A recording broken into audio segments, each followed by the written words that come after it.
is going up, and they figure they're going to get out before the bottom drops out. But I think that's a lot harder to do.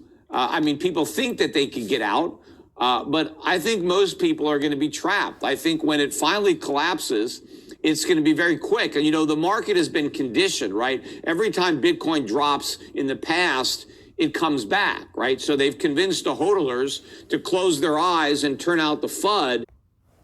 The biggest crowds gathered outside the house of Morgan, desperately hoping for a miracle.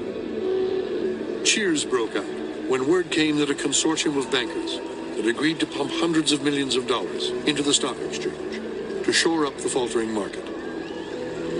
Word spread that once again, the day had been saved by the house of Morgan. But the day had not been saved. On Friday, with the market apparently stabilized, the banks withdrew their funds. The following Tuesday, October 29th, 1929, known forever after as Black Tuesday, another tidal wave of selling hit the exchange. And this time, no one came to the rescue. Chance of a 50. I don't think that's what the Fed does, having listened to them. I think they hold back 50 for later if things get worse. But I'm just telling you, the market now has shifted, and we'll see if that comes down. This could be just an initial reaction. And I didn't see what happened to the 2-year. I'm sorry, I know you got somebody else to bring in, but I would love to hear from Rick. Zoom in. 2 years up to 145. Zoom, 145, yeah. Up to 198. And you're absolutely correct on better than 50% of a 50. And I'll tell you what. Okay. If anybody on the Federal Reserve Board is listening, please, please avoid guidance on 50 and then do 50. Okay. To the rescue.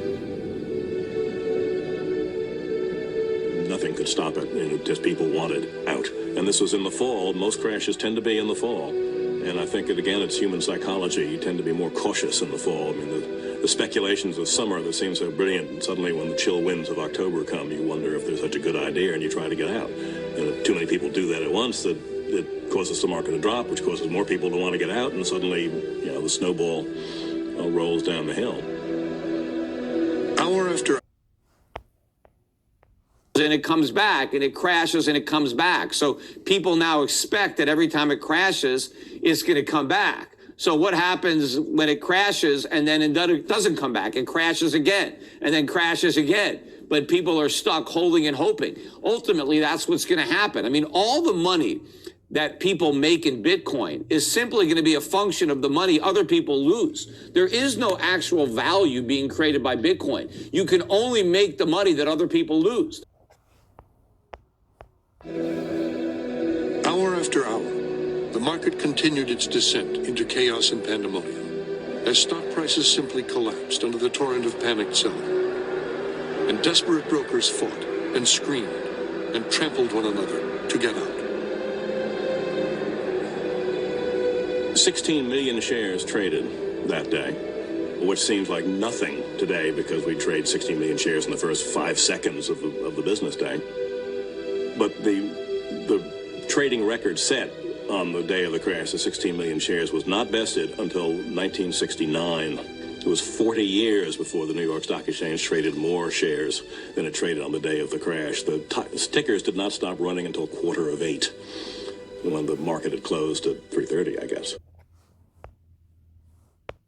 Okay, we need to get ahead of this. Okay, you're putting the markets through death of 1,000 cuts. It's time, in my opinion, even though I have to admit the S&P 500 up 7 out of 9 sessions is rather impressive. But get on with it. And I especially think that when we look towards Europe, you know, Europe made this big pivot. They made their pivot for a reason.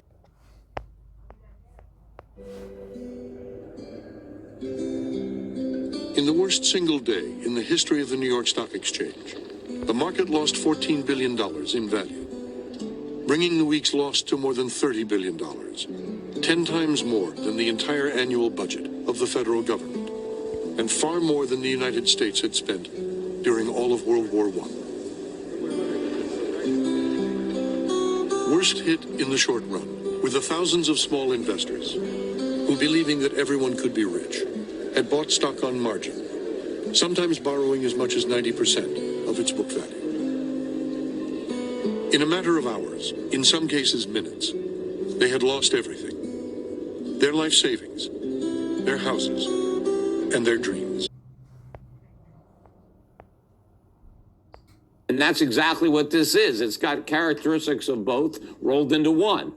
Yeah. Well, okay. So you tweeted something very interesting recently, which I didn't know before, because everybody I talked to have told me that institutional money has been going into Bitcoin, and that's one of the primary reasons why the price has gone up. And I don't know if you agree or disagree with this. Well, I think some institutional money has gone in. Obviously, there's been a couple of hedge funds that have gotten involved, and, you know, a couple of companies are involved.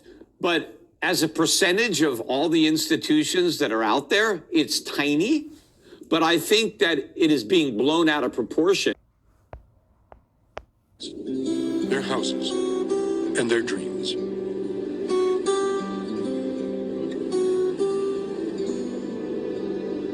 Financiers who had not been wiped out tried to put a brave face on things, insisting there was no cause for alarm.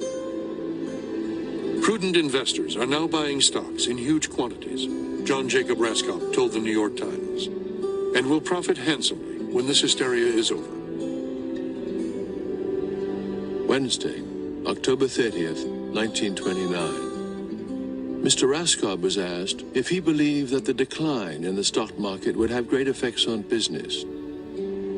He answered that he did not believe the effects would be other than temporary, lasting probably 2 or 3 months, and that he did not believe that the effects would be drastic in other than luxury industries. The New York Times. But others feared the worst. The present week, one newspaper editor declared, has witnessed the greatest stock market catastrophe of all time.